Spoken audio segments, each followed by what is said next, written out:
আসসালামু আলাইকুম। হুমায়রা রান্নার রেসিপি থেকে সবাইকে আন্তরিক অভিনন্দন জানিয়ে আজকে খুবই সহজ দারুণ স্বাদের নিরামিষ তরকারি রেসিপি আপনাদের সাথে শেয়ার করব। আশা করি সবার অনেক ভালো লাগবে। আমি এখানে নিয়েছি করলা, কয়েকটা কাঁঠালের বিচি, সজনের ডাঁটা, পটল, আলু আর একটা কাঁচা কলা কেটে হলুদ পানিতে রেখে দিয়েছিলাম, এজন্য কালো হয়নি। সবগুলো ধুয়ে ভালোভাবে পরিষ্কার করে এভাবেই করে কেটে নিয়েছি।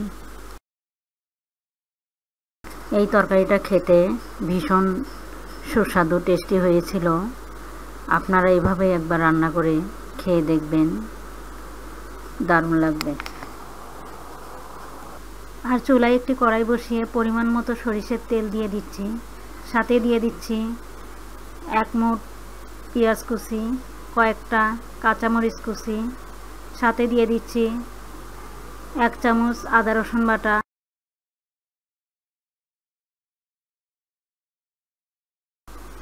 হাফ চামচ জিরে বাটা। এখন নাড়াচাড়া করে কিছুক্ষণ ভেজে নিচ্ছি।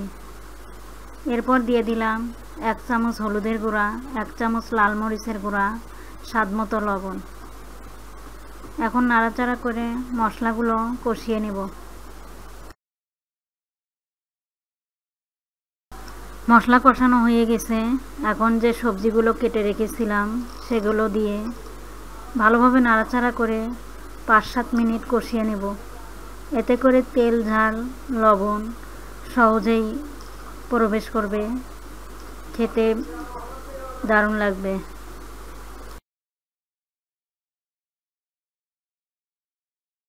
এজন্য ঢাকনা দিয়ে ঢেকে দিচ্ছি।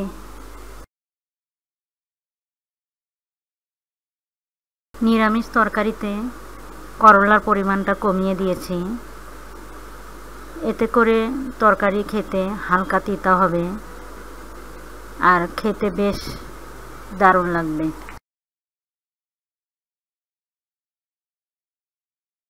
পানি দিয়ে নাড়াচাড়া করে ঢাকনা দিয়ে ঢেকে রান্না করে নিব যতক্ষণ না পর্যন্ত সবজি সিদ্ধ হয়ে আসবে।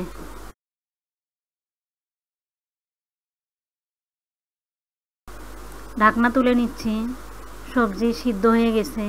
এখন নাড়াচাড়া করে ঝোল কিছুটা শুকিয়ে নেব। এখন দিয়ে দিচ্ছি ঝোল তৈরি করার জন্য পরিমাণ মতো পানি দিয়ে নাড়াচাড়া করে ঢাকনা দিয়ে আবারও 5-6 মিনিট রান্না করে নেব। এভাবেই যদি আপনারা নিরামিষ তরকারি রান্না করেন, খেতে অসম্ভব মজার হয়।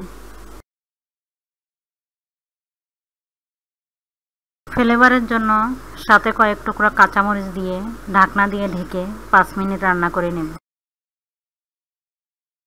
5 মিনিট হয়ে গেছে। এখন ঢাকনা তুলে নাড়াচাড়া করে নিচ্ছি।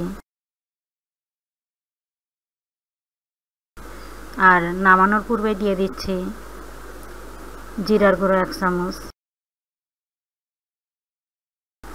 দেখুন কত সুন্দর তরকারির কালারটা হয়েছে, খেতে তার চেয়েও বেশি চমৎকার হয়েছিল। এভাবেই করে নিরামিষ তরকারি রান্না করে।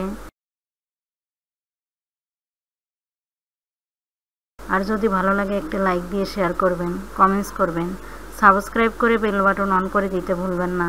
ধন্যবাদ, ভালো থাকবেন।